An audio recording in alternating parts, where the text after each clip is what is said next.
Bonjour à toutes et à tous et bienvenue dans le 7e épisode de mon podcast Unshakable. Je m'appelle Larry Harari et je vous propose aujourd'hui que l'on discute autour d'un thème qui m'importe particulièrement, qui est celui de vivre dans plusieurs pays et de leçons que l'on peut tirer d'une expérience d'expatrié. Je vous propose de découvrir mon message juste après ce petit jingle.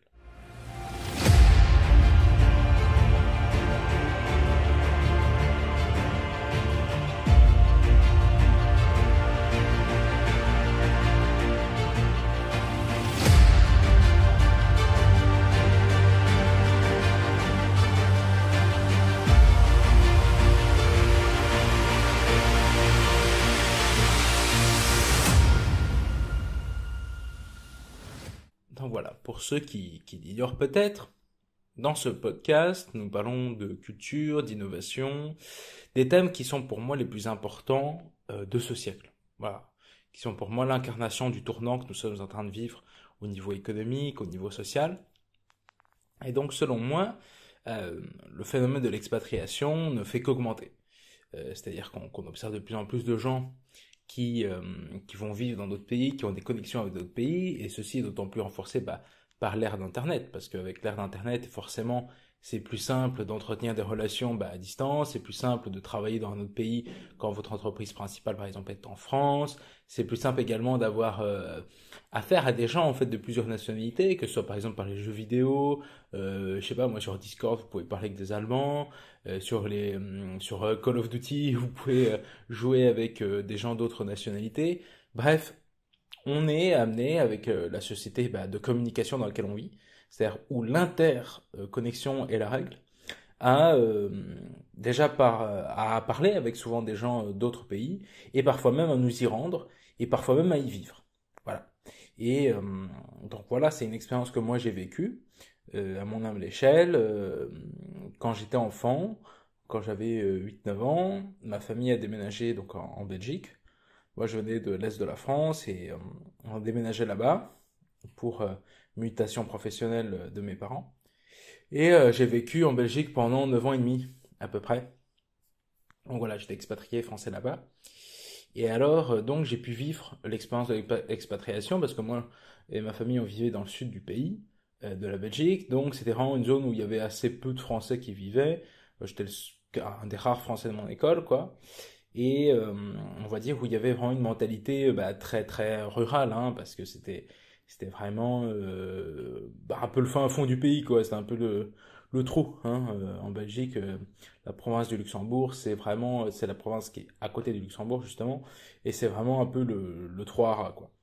Et, euh, et donc là, j'ai vécu jusqu'à terminer mes études secondaires, jusqu'à avoir le bac, hein. Donc voilà. Et j'en ai tiré plusieurs leçons déjà de cette vie-là. Première leçon que j'en ai tirée, c'est que quand on est à l'étranger, on en apprend plus sur soi-même, sur sa culture, parce qu'en fait on est confronté euh, à la différence. C'est-à-dire qu'on est confronté à des gens pour qui ce que vous pensez normal et naturel ne l'est pas forcément, parce qu'ils viennent d'une autre culture. Et donc là, vous vous rendez compte de ce que ça signifie d'être français, d'avoir une éducation française, qu'est-ce que ça signifie. Et alors on pourrait penser, ces gens-là sont francophones, ils sont proches de nous. Mais c'est pas forcément vrai, parce que leur histoire est différente, leur économie est différente, leur culture est différente. Et en fait, je me suis rendu compte, de ce que ça signifiait d'être français. Et ça, je m'en suis rendu compte grâce à l'expatriation. Et je pense que ça a contribué beaucoup à mon sentiment d'appartenance à la nation française. C'est que j'ai eu conscience qu'effectivement, on était différent des autres.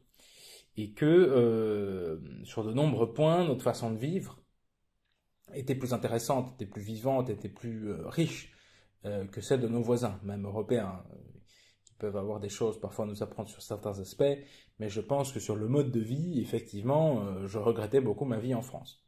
Sur le confort de vie, je dirais en général, la communauté de vie, c'est-à-dire le fait que en France, globalement, les choses sont plus fluides euh, dans le quotidien qu'en Belgique, parce qu'en Belgique, dans la plupart des villes, quand vous n'êtes pas à Bruxelles, en fait, vous avez besoin d'une voiture, de tout faire en voiture. Voilà. Donc en fait, la Belgique, c'est comme une immense campagne avec quelques villes au milieu, mais finalement, vous êtes toujours loin d'un transport en commun. Ils sont très très peu développés. Quand vous êtes jeune, c'est l'enfer. Vous devez prendre le bus tout le temps pour faire des grandes distances, parce que tout est loin, encore plus dans cette région-là. Et donc voilà, j'ai vraiment eu cette sensation d'isolement que j'ai pas vécu en France, dans une ville moyenne comme je vivais en Belgique.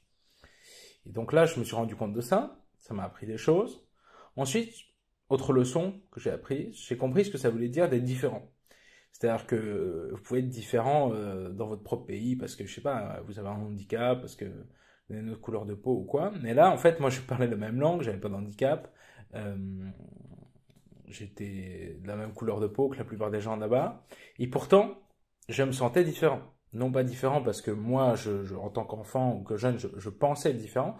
Mais en fait, j'ai pris conscience de ma différence par le regard des autres. Donc, systématiquement, vous étiez le français, vous êtes l'étranger.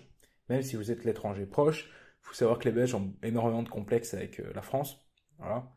Parce qu'en gros, si vous voulez, en Belgique francophone, qui représente à peu près 45% de la Belgique, la majorité est flamande, hein, et donc parle un dialecte hollandais, euh, une langue hollandaise en fait. En Belgique francophone, il y a assez peu de culture. C'est-à-dire que la télévision, ils regardent la télévision française très souvent. Euh, la culture cinématographique est très souvent calquée sur celle de la France. Les artistes, effectivement, il y a les artistes belges, mais on va dire que ce qui s'écoute en majorité, c'est quand même très souvent les artistes français et tout ça. Donc on va dire qu'ils sont un peu asphyxiés culturellement et puis également économiquement, où la plupart des marques belges se font racheter ou sont fait racheter par les marques françaises, dans tout, que ce soit dans l'agroalimentaire, les banques ou quoi. Donc il y a un peu ce sentiment de colonisation euh, qui existe. Et en fait, je pense que c'est une jalousie parce qu'en fait, en Belgique, c'est un pays qui est très petit, mais qui a vécu un moment de gloire à l'époque coloniale et industrielle, et qui se remet très mal de ce traumatisme, d'avoir perdu tout ça, notamment dans le sud, donc qui est la partie francophone, qui est la plus pauvre, parce que globalement, ils ont perdu énormément en rang, si vous voulez, par rapport au passé, et ils vivent mal, et ils ont l'impression que les Français les méprisent. Alors qu'en fait, moi, je peux vous dire, en France, de Belgique, on n'en parle jamais. Euh, c'est jamais un thème de discussion qui est abordé. Ça fait maintenant 7 ans que je vis en France. La Belgique, c'est très mystérieux. Enfin, c'est anecdotique pour les Français. Alors que pour les Belges, c'est une obsession. La France, c'est une obsession. Et donc, moi, j'étais le représentant, sans le vouloir, hein, de mon pays. Donc, forcément, j'ai compris ce que c'était d'être différent, d'être appelé non pas par votre prénom, mais par votre nationalité. Ça fait bizarre. Et surtout, je ne comprenais pas ce racisme qui me paraissait ridicule, en fait. Parce qu'il avait assez peu de fondement pour moi. On était plus similaires que différents, mais au bout d'un moment, j'ai fini par comprendre qu'effectivement, ces gens-là ne veulent pas que vous soyez comme eux. Donc vous dites, bon, s'ils veulent pas qu'on soit comme eux, c'est que peut-être il y a autre chose à chercher ailleurs. Voilà, il faut pas se formaliser, il faut se dire, bon, c'est pas si grave que ça.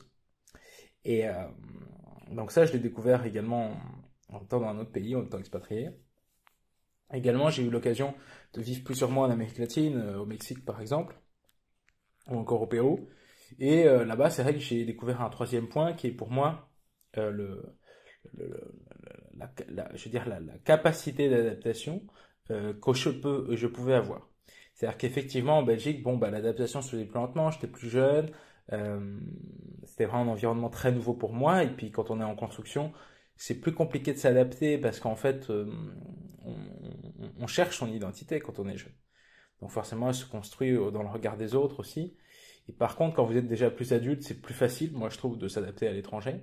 Et donc j'ai découvert en fait ma capacité d'adaptation en apprenant une nouvelle langue, l'espagnol, lors de mes voyages, en me confrontant à une culture bien plus différente, hein, et en me rendant compte que voilà, j'avais des points communs avec ces gens et que je pouvais m'adapter également à leur mode de vie. Je pouvais le comprendre, même sans en approuver tous les points, mais je pouvais le comprendre et je pouvais moi-même le reproduire dans mon quotidien. Donc ça, on se l'imagine pas forcément quand on vit dans son précaré national, quand on vit dans sa ville depuis toujours, ou avec ses copains depuis qu'on est né, on se rend pas compte qu'en tant qu'humain, on a une capacité d'adaptation qui est importante et qui est évidemment renforcée par les expériences nouvelles qu'on a vécues tout au long de notre vie. Si tout au long de notre vie on a vécu des choses classiques, banales et que la plupart des gens ont vécu, forcément la capacité d'adaptation s'en trouve diminuée. Mais pour moi, la capacité d'adaptation, c'est l'intelligence. Et je pense que l'expatriation, les voyages, mais quand je dis les voyages, pas au sens où vous visitez des lieux, le fait de rencontrer les gens et de vivre avec eux, de découvrir un pays par son peuple, comme on dit, euh, contribue énormément à l'intelligence. Ça, c'est certain. Je pense que ça m'a énormément stimulé. Et le fait d'avoir été en Amérique latine m'a fait apprendre une nouvelle langue, découvrir des nouvelles cultures, me rendre compte également de la singularité de ce monde-là, qui est vu en Occident, enfin, je veux dire, c'est normal en fait, qui est vu dans les autres parties du monde comme un monde lointain, révolutionnaire et rempli de migrants qui veulent aux États-Unis, et avec quelques pyramides aztèques, pardon. En fait, on se rend compte de la diversité des gens qui même peuvent parler une même langue, qui est une lingua franca, qui est l'espagnol, mais qui a des vraies différences culturelles qui existent. Voilà. Donc on se rend compte de tout ça et qu'on est capable de s'y adapter et qu'elles peuvent nous enrichir.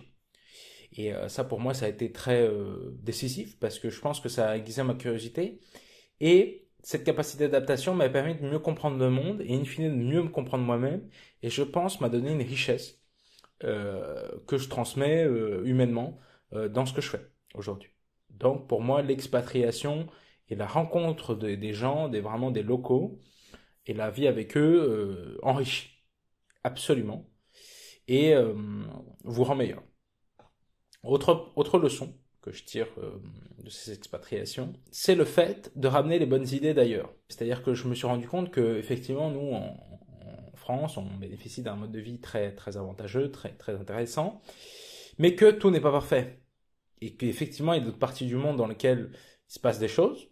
Peut-être en règle générale c'est moins agréable d'y vivre, mais on peut en ramener des idées, des choses, des inventions, des manières de penser qui peuvent nous enrichir localement. Et donc là, c'est là qu'on comprend qu'en fait, le fait d'aimer son pays n'est pas incompatible avec le fait de vivre dans plusieurs pays, de connaître d'autres cultures, ça devrait être une porte pour le faire. Parce qu'en fait, la France s'est toujours enrichie de ce qui se passait ailleurs, et ça arrivait en France, et c'était amélioré, travaillé, et réinventé. Voilà. Et je pense qu'on doit perpétuer cette tradition, et je pense que c'est pour ça important de savoir se déplacer à l'extérieur de son pays, savoir s'adapter dans d'autres cultures, d'expérimenter d'autres choses et d'en ramener les meilleurs enseignements dans sa famille, auprès de ses amis, que ce soit dans la cuisine, que ce soit dans la manière de faire du business, que ce soit dans la culture, de ramener tout ça ici et de le partager. Et ça, pour moi, c'est une double valeur. Tout d'abord, vous valorisez l'endroit où vous avez visité, vous aidez à qu'il soit mieux compris ici. Et puis ensuite, ça a une valeur pour ici à proprement parler, dans le sens où vous ramenez des choses des informations que peu disposent, hein, parce que même si on a cette illusion de connaissance des autres zones du monde grâce aux réseaux sociaux, aux documentaires ou à la télévision, on ne les connaît pas. On ne connaît pas les gens, donc on ne peut pas dire qu'on les connaît grâce aux documentaires. On peut avoir une culture vaste sur un sujet, mais tant qu'on n'y a pas été, c'est compliqué de dire que vous maîtrisez le point. Pour moi, ça c'est clair. Le déplacement n'est pas, encore aujourd'hui, n'est pas remplaçable. Je veux dire, on peut apprendre énormément de choses sur un sujet, mais pour le maîtriser, je pense qu'il faut le vivre un minimum. Sinon, en fait, on reste dans les bouquins. Et, euh, et donc, je pense que c'est important de ramener ces connaissances ici et de les transmettre. Voilà.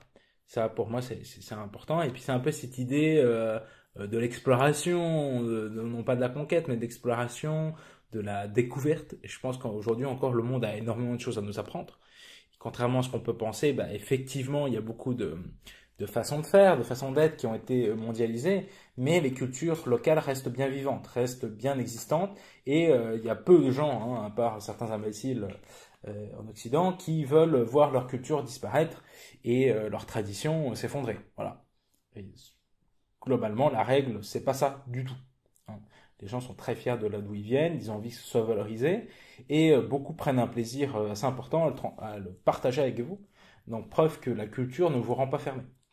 Mais tout au contraire.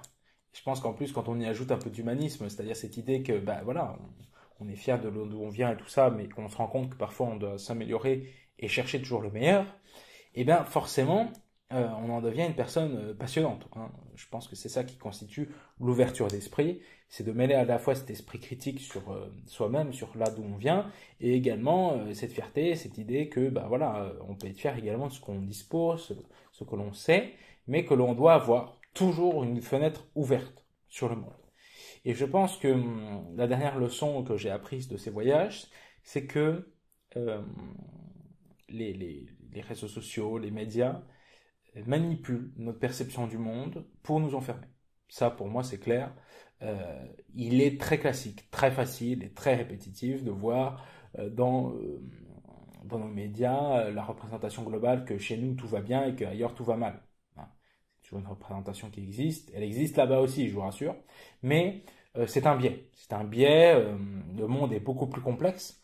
En réalité, moi, je pense que les différentes parties du monde n'évoluent pas forcément dans le même espace-temps, mais que chacune évolue selon une temporalité propre, et qu'on a cette illusion qu'on vit tous dans la même époque parce qu'on a tous des iPhones, mais qu'en réalité, je pense que c'est beaucoup plus complexe et que c'est intrinsèquement lié à l'âge d'un pays, aux ethnies qui la composent, à son histoire, à sa culture, et et en fonction de sa date de création, en fonction des expériences qu'a vécu son peuple, un pays n'est pas forcément dans la même période historique que vous. Hein, on est tous dans l'époque contemporaine, mais là des ramifications qui sont bien fines et bien locales, et on ne peut pas parler d'une civilisation mondiale, c'est une utopie complète. Euh, Effectivement, les outils numériques nous font converger, mais les distinctions restent présentes, existantes, et pour longtemps. Et je pense que vraiment que avoir cette capacité, cette humilité d'aller découvrir l'autre et de se dire j'ai envie de savoir ce qui se passe réellement pour me faire mon opinion, et je considère que dans mon opinion il devra toujours rester un doute scientifique tant que je n'aurai pas vu et expérimenté légèrement ce que font les autres personnes dans le monde, eh bien je pense qu'on te reste gardé d'avoir des avis trop définitifs sur un sujet, notamment sur d'autres parties du monde. La culture, c'est bien, ça fait beaucoup. C'est déjà une très très très bonne porte d'entrée.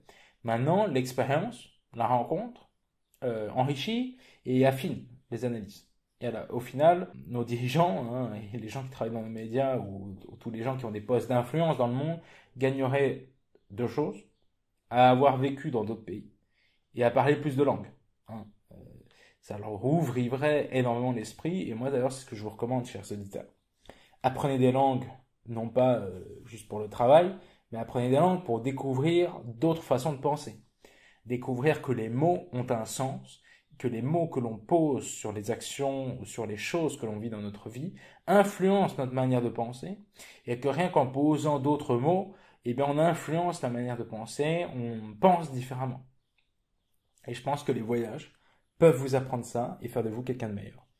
Donc voilà, ça a été c'était mon analyse, mes leçons que j'ai apprises de ces voyages passionnants que j'ai eu la chance de vivre et que je vis, je continue d'ailleurs de vouloir vivre dans ma vie. Je pense qu'effectivement, ça m'a ouvert un panorama dans la tête, ça m'a permis de comprendre qui j'étais et ça m'a permis de comprendre mieux les autres. Et je pense que in fine, je ne serais pas la personne que je suis, je ne serais pas aussi riche humainement sans ces expériences, et je les recommande en fait à n'importe qui, quoi. Quant à moi, je vous dis à dans 2 semaines pour un nouvel épisode de mon podcast Unshakable. D'ici là, portez-vous bien et n'hésitez pas à aller écouter un autre épisode du podcast au cas où vous auriez manqué, notamment l'épisode sur la France et l'innovation qui a été très bien reçu par la critique. Donc je vous dis à très bientôt. Ciao.